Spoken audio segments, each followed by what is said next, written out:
बिस्मिल्लाहिर्रहमानिर्रहीम। अस्सलामु अलैकुम वरहमतुल्लाहि वबरकातुहू। फितरे के अहकाम आपकी खिदमत में अर्ज हो रहे हैं। बहुत से लोग जो हिंदुस्तान से बाहर रहते हैं वो पूछते हैं कि भाई हम फितरा कैसे निकालें, अपने ही शहर में दें या दूसरी जगह दें या इंडिया भेजें या अपने अपने वतन में भेजें। तो इसके बारे में समझिए कि फितरे के बारे में हुक्म है कि आप पहले अपने आसपास देखिए कि कोई फितरे का मुस्तहक तो नहीं है।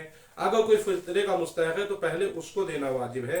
लेकिन अगर कोई आपको फितरे का मुस्तहक नहीं मिलता है तो फिर आप बर बिनाए मजबूरी बाहर भेज सकते हैं। दूसरा रास्ता फितरा यानी दूसरे मुल्क में भेजने का या दूसरी जगह पर दूसरे शहर में भेजने का दूसरा तरीका जो मराजीन ने बताया है वो ये बताया है कि आप अपने जो लोग एनआरआई हैं खासतौर पर वो कि आप लोग अपने अपने वतन में जो आपका अकाउंट है उसमें जो पैसा है या आपका अपने वतन में जो माल है आप उसमें से फितरा निकाल सकते हैं। तीसरा तरीका यह है कि आप किसी से कह सकते हैं कि वो आपकी तरफ से फितरा निकाल दे और वो फितरा उसके ऊपर कर्ज होगा और बाद में वो कर्ज आपको अदा कर सकता है। यानी वो आपसे कहे कि आप इतना जो मेरा फितरा बन रहा है ये फितरा आप इतने पैसे आप मुझे कर्ज दे दीजिए, और जब वो कर्ज आपको दे दे तो वो कर्ज आप उससे कहिए कि फितरे में मेरा फितरा अदा कर दीजिए इस कर्ज से, और फिर उस कर्ज को आप अदा कर दीजिए। तो ये सिंपल तरीके हैं कि आप फितरा कैसे दूसरी जगह पर भेज सकते हैं कि जहां पर आपको लगता है कि वो मुस्तहक है।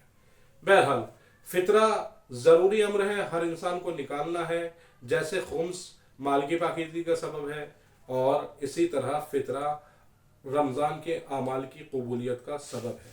फितरे के बारे में इस बात को भी हमें समझना है कि फितरा हमें सिस्तानी साहब के मुक़ल्लिदीन के लिए ख़ास तौर पर मैं अर्ज कर रहा हूँ कि फितरा आप रमज़ान में ईद से पहले भी निकाल सकते हैं।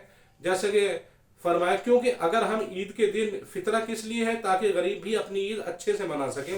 अगर हम फितरा खुद ईद के दिन दे रहे हैं तो फिर वो ईद ही के दिन वो कैसे तैयारी करेगा, उसके बच्चे कपड़े कैसे बनाएंगे या वो साजो सामान किस तरह से खरीद कर सब काम करेगा। तो इसको भी समझना है हमें कि इस मरहले में हम फितरा अपना रमजान में पहले से ही दे सकते हैं। दूसरा तरीका ये है कि आप रमजान में उस इंसान को कि जिसके लिए आपने कस्द किया है या जिसको लगता है कि आपको कि मुस्तहक़ फितरा है, आप उसको रमजान में पैसा दे सकते हैं। और जब वो पैसा आप उसको दे सकते हैं बतौर कर्ज, और फिर बाद में यानी कर्ज की नियत से दीजिए आप, और बाद में शब ईद ये नियत कर लीजिए कि वो जो मेरा कर्ज था, जो मैंने उस बंदे खुदा की मदद की थी, वो जो मैंने उसे दिया था, तो वो मैं अब अपने फितरे में काउंट कर रहा हूं। तो इस तरह आपका फितरा भी अदा हो जाएगा और उसकी मदद भी हो जाएगी। ईद से पहले उसके पास जब सामान पहुंच जाएगा, जब ईद से पहले उसके पास वसाइल होंगे तो वो अपनी ईद अच्छे से कर सकता है। बहरहाल वरना फितरा वाजिब तभी होता है शब ईद से वाजिब हो जाता है। तो हमें इस मरहले को समझना है और कोशिश करना है कि बेहतर से बेहतर तरीके से हम अपने फितरे को अदा कर सकें। वस्सलामु अलैकुम वरहमतुल्लाहि वबरकातुहू।